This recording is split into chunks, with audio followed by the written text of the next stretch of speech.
साथियों नमस्कार, कैसे हो आप सभी। आशा करती हूँ आप सभी बहुत ही अच्छे होंगे, स्वस्थ होंगे और आपकी पढ़ाई भी बहुत ही अच्छी चल रही होगी। तो बच्चों, आज मैं उन सभी प्रश्नों को चुन चुन कर लाई हूँ जो कि हमारे बोर्ड एग्जाम में बार बार पूछा गया है। तो आज के क्लास तो बहुत ही इम्पोर्टेंट होने वाली है, इसलिए आप सब इस क्लास को लास्ट तक बने रहना और अच्छे से याद भी कर लेना, ठीक है।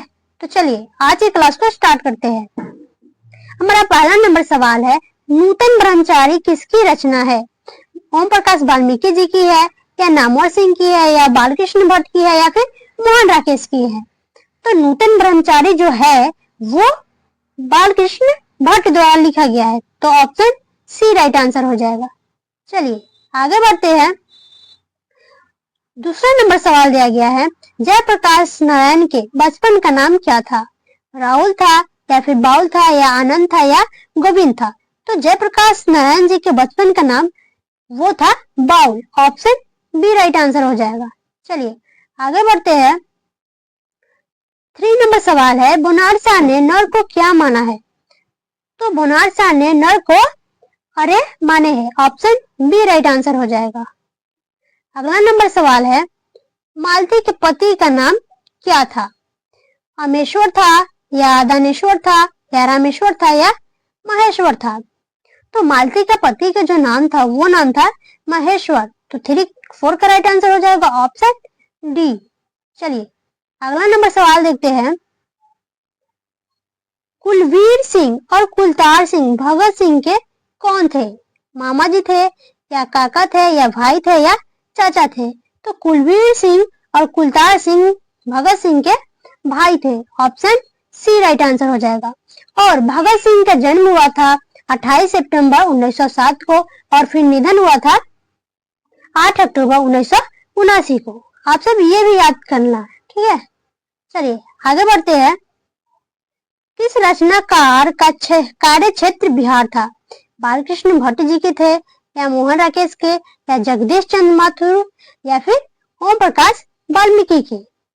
तो वो था जगदीश चंद्र माथुर के। 6 का राइट आंसर हो जाएगा, ऑप्शन सी। चलिए अगला नंबर सवाल देखते हैं। किस कहानी शीर्षक में पहले गैंग्रीन था? तिरिच में था या रोज में था या उसने कहा था में था या जूठन में था? तो गैंग्रीन रोज कहानी में है, जिनके लेखक है हमारे सचिदानंद हीरानंद बच्चन अज्ञे जी। तो 7 का राइट आंसर हो जाएगा, ऑप्शन सी। चलिए अगला नंबर सवाल देखते हैं। अगला नंबर सवाल पूछ रहा है कि कौन सा साहित्यकार नई कहानी आंदोलन के प्रमुख हस्ताक्षर थे? रामधारी सिंह दिनकर थे या चंद्रधर शर्मा गुलेरी जी थे या अज्ञे थे या मोहन राकेश थे? तो 8 का राइट आंसर हो जाएगा, ऑप्शन डी मोहन राकेश। चलिए आगे बढ़ते हैं। 9 नंबर सवाल पूछ रहा है, राम की शक्ति पूजा नामक कृति किसकी है? सूर्यकांत त्रिपाठी निराला की है या जयशंकर प्रसाद की या नामवर सिंह या फिर ओम प्रकाश वाल्मीकि की? तो राम की पूजा शक्ति पूजा कृति सूर्यकांत त्रिपाठी निराला जी की है, तो 9 का राइट आंसर हो जाएगा, ऑप्शन ए। चलिए आगे बढ़ते हैं। 10 नंबर सवाल पूछ रहा है कि निम्नलिखित में कौन साहित्यकार रामकमल प्रकाशन में साहित्य सलाहकार थे? तो रामधारी सिंह दिनकर थे या सुमित्रानंद पंत थे या जयशंकर प्रसाद या नामवर सिंह? तो वो थे Namvar Singh, option D right answer हो जाएगा। चलिए 11 नंबर सवाल देखते हैं।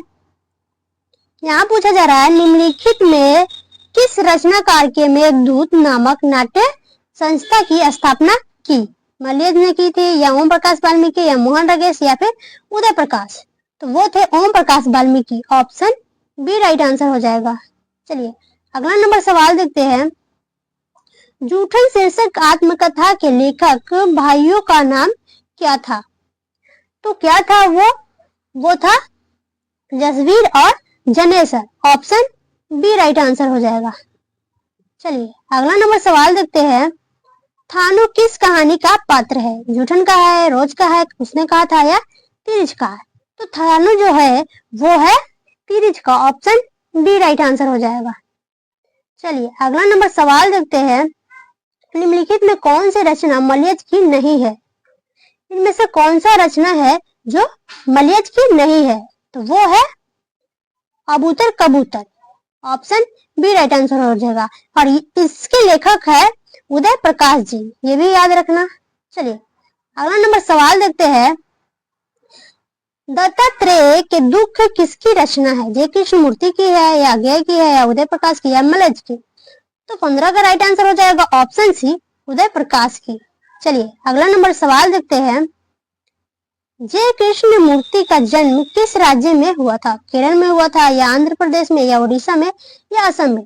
तो जय कृष्ण मूर्ति जी का जन्म हुआ था वो हुआ था आंध्र प्रदेश में। ऑप्शन बी राइट आंसर हो जाएगा। और इनका जन्म हुआ था 12 मई 1895 को और निधन हुआ था 17 फरवरी 1986 को। ये भी याद रखना आप सब। चलिए आगे बढ़ते हैं। यहाँ पूछा जा रहा है मलिक मोहम्मद जायसी किस काव्य परंपरा के कवि थे? तो वो थे प्रेमाख्या नाक। ऑप्शन बी राइट आंसर हो जाएगा। चलिए अगला नंबर सवाल देखते हैं। निम्नलिखित में कौन से कवि अष्टछाप में शामिल थे? जायसी थे, सूरदास थे या तुलसीदास या नाभादास? तो वो थे Surdas. Option B right answer हो जाएगा। चलिए अगला नंबर सवाल देखते हैं। निम्नलिखित में कौन सी कृति सूरदास द्वारा रचित नहीं है? चित्ररेखा है या सुर सागर है या साहित्य लहरी है या सुर सरावली है? तो 19 का राइट आंसर हो जाएगा ऑप्शन ए चित्ररेखा। चलिए अगला नंबर सवाल देखते हैं। हनुमान बाहुक नामक कृति किसकी है? जो हनुमान बाहुक नामक कृति है वो किसकी है वो हमें बतानी है। तो वो है तुलसीदास की। हनुमान बाहु को कवितावली का अंग माना जाता है, ये भी आप सब याद रखना, ठीक है। चलिए आगे बढ़ते हैं। 21 नंबर सवाल है तुलसीदास के गुरु कौन थे? तुलसीदास के गुरु कौन थे वो बतानी है। तो वो थे नरहरि दास। ऑप्शन सी राइट आंसर हो जाएगा।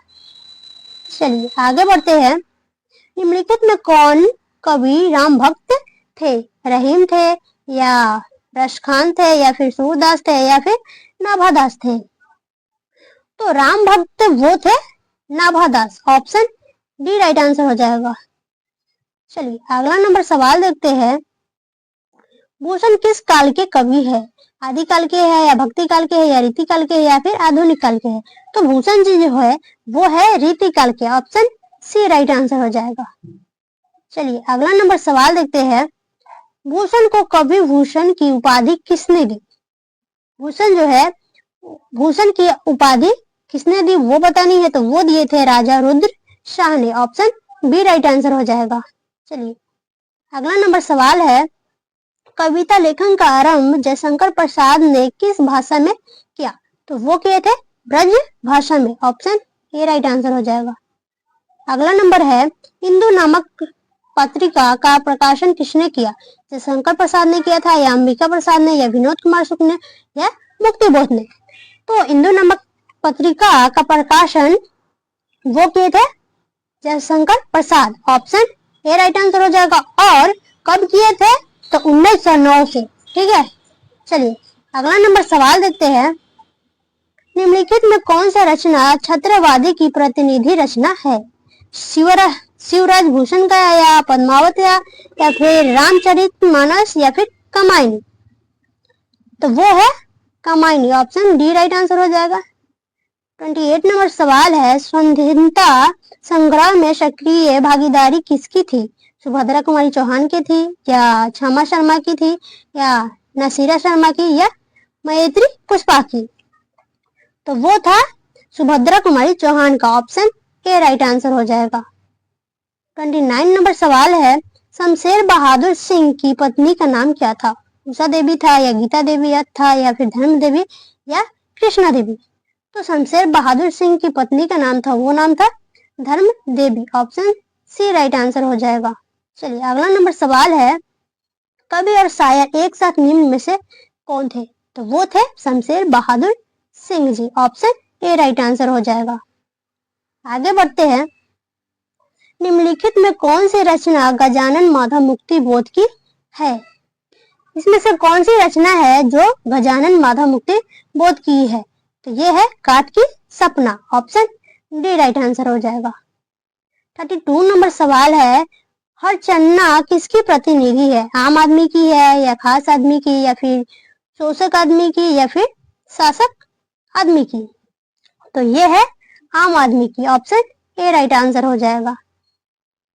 अगला नंबर सवाल है, रास्ता इधर से है रचना किसकी है? रास्ता इधर से है, ये जो रचना है वो किसकी है वो बतानी है, तो वो है रघुवीर सहाय जी की, ऑप्शन बी राइट आंसर हो जाएगा। अगला नंबर है, इंदिरा गांधी कृषि विश्वविद्यालय में एसोसिएट प्रोफेसर के पद पर कौन कवि कार्यरत थे? अशोक वाजपेयी थे या विनोद कुमार शुक्ल थे या फिर ज्ञानेंद्र पति या फिर रघुवीर सहाय? तो वो थे Vinod Kumar Shukla, option B right answer हो जाएगा। अगला नंबर सवाल है, निम्नलिखित में किस कवि को दमयंती मोदी कवि शेखर सम्मान प्राप्त हुआ था? किसको कवि क्यों हुआ था वो हमें पता नहीं है, तो वो हुआ था विनोद कुमार शुक्ल को। 35 का राइट आंसर हो जाएगा, ऑप्शन बी।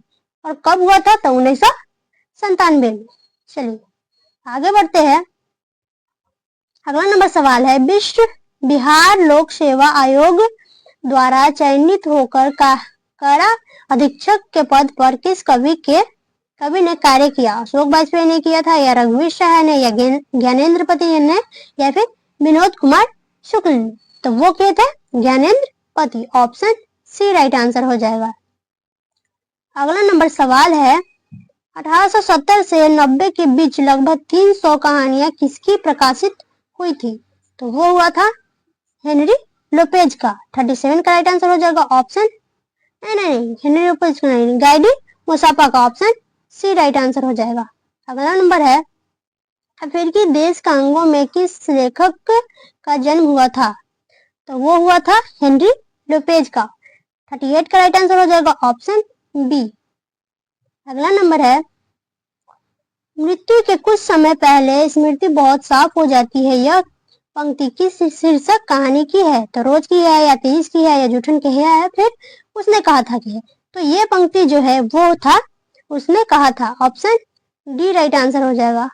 अगला नंबर सवाल है, घ का उच्चारण स्थान क्या है? तो घ का उच्चारण स्थान हो जाएगा ऑप्शन ए। घ का जहां पूछेगा तो वो क ख ग वर्ण का हो जाएगा, क वर्ण का, फिर वोष्ट का हो जाएगा, वोष्ट का हो जाएगा पी, और मुर्दा का हो जाएगा ट वर्ण से। ठीक है, उसमें का कोई भी वर्ड आएगा तो मुर्दा हो जाएगा ट से, और वोष्ट से पफ में क्या आ जाएगा, और कंठ से क में क्या आ जाएगा। ये सब आप सब याद रखना। ठीक है, अगला नंबर है, गायक का संधि विच्छेद क्या है? गायक का संधि विच्छेद क्या है? तो वो है गैज और अक। 41 का राइट आंसर हो जाएगा, ऑप्शन बी।